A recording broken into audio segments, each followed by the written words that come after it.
afternoon. So we will do Mr. Horsford for questions, and then Mr. Bacon, and then we will adjourn. So, Mr. Horsford, you're recognized. Thank you very much, Mr. Chairman, and to the ranking member for this important hearing.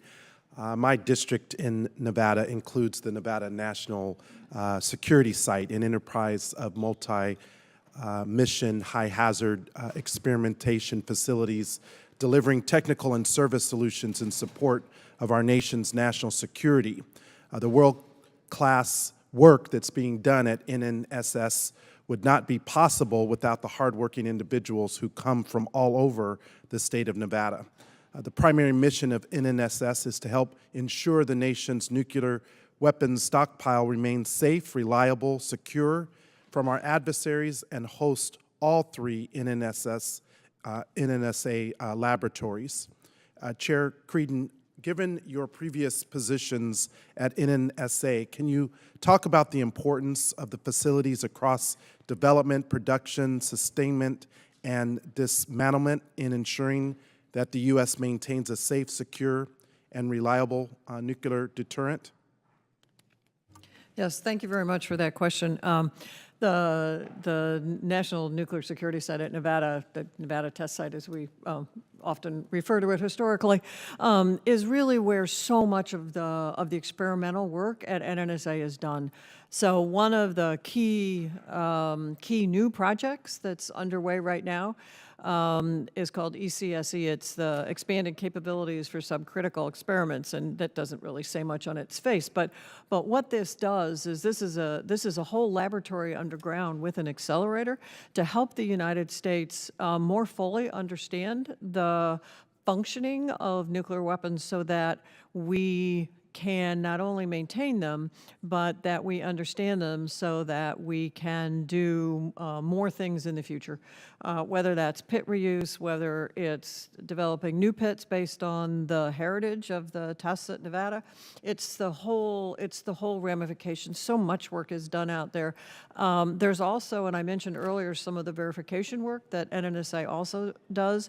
There's a tremendous amount of that work out there. They just recently conducted an experiment with conventional high explosives to try and improve the capability for detection of others who might be trying to conduct nuclear tests underground. You know, there's a threshold beyond which it's quite difficult to detect.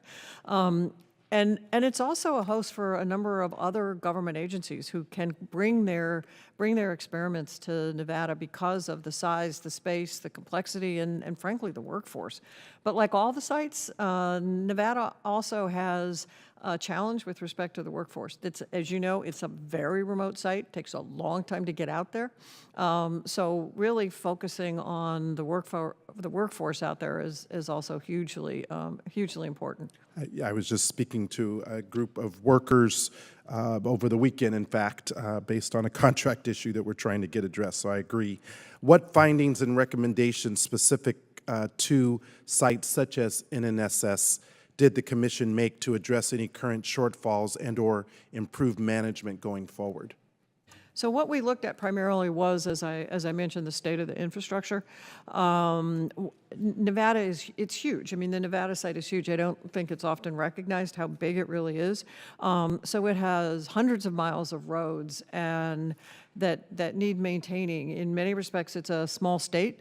And so the infrastructure out there, both the experimental infrastructure, all of the workforce, all of this needs it needs to be updated. It needs to be maintained.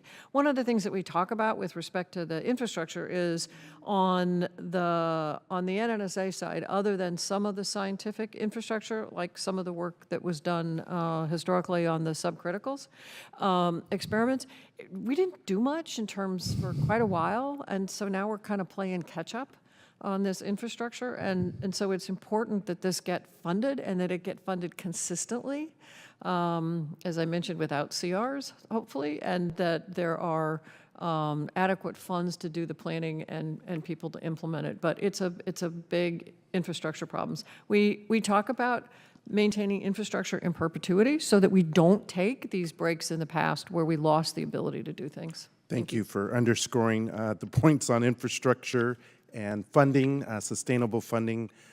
Thank you both for your service, and I yield back my time. Chair, now recognize